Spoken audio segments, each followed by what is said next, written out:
D'abord, vous prenez ADG. Le naïf, quelqu'un qui ne maîtrise pas tous les codes, il va dire que c'est une promotion. Peut-être oui, parce qu'il devient président de l'Assemblée, il a les privilèges du poste, voilà. Et ça rentrera dans l'histoire qu'il a été président de l'Assemblée. Mais en réalité, lui aussi, c'est un garage.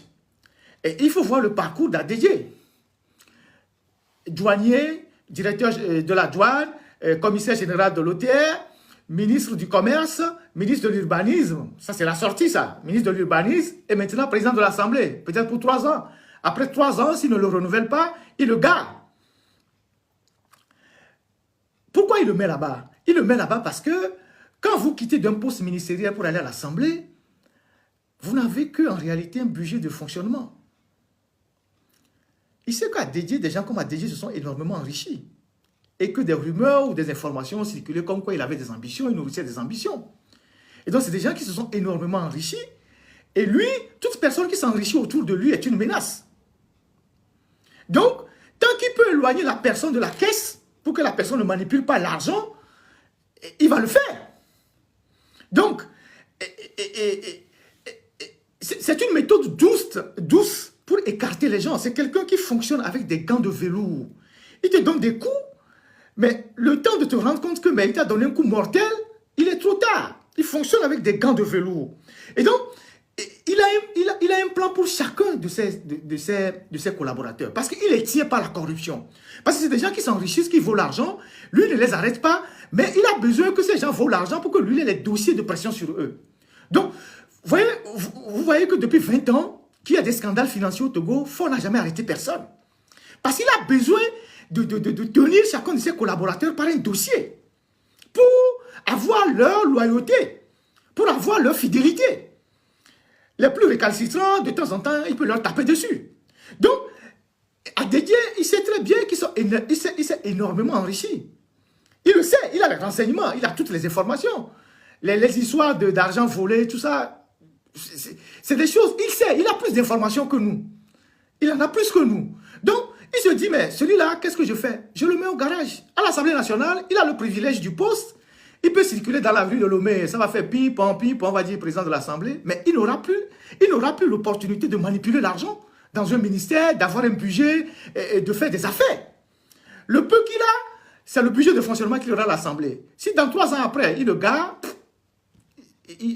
c'est fini. Parce que nous avons une habitude, je ne sais pas si c'est une bonne habitude d'appeler les gens au Togo milliardaires. Quand les gens ont quelques millions, on les appelle milliardaires, ce n'est pas des milliardaires. Le terme milliardaire vaut plus que ça. C'est des gens qui ont quelques millions qu'ils ont volés. Une fois qu'ils ne sont plus au poste, l'argent finit. Donc, ADG, c'est ça. Pour moi, en tout cas, c'est mon analyse, ce n'est pas une promotion. Le gars est en train de le pousser dehors. Ça, c'est un. De deux, la ministre des Travaux publics. Elle aussi, les travaux publics, il y a eu énormément de choses là-bas. Des magouilles. Donc, il le garde aussi. Le ministre de l'enseignement primaire, vous connaissez le parcours de Kokoroko. Vous connaissez son parcours.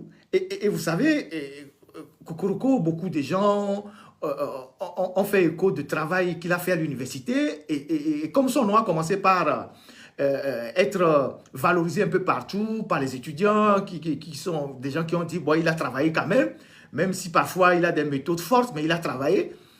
Mais le dictateur n'aime pas entendre ça. Donc, le fait d'abord de l'enlever de l'université, c'était le début de la chute, si je peux parler ainsi. Ensuite, il est allé au ministère de l'enseignement, on a coupé une partie qu'on a rattachée au ministère du Commerce ou au ministère de la Culture. Et maintenant, il va 3e vice-président de l'Assemblée. Ce n'est pas une promotion.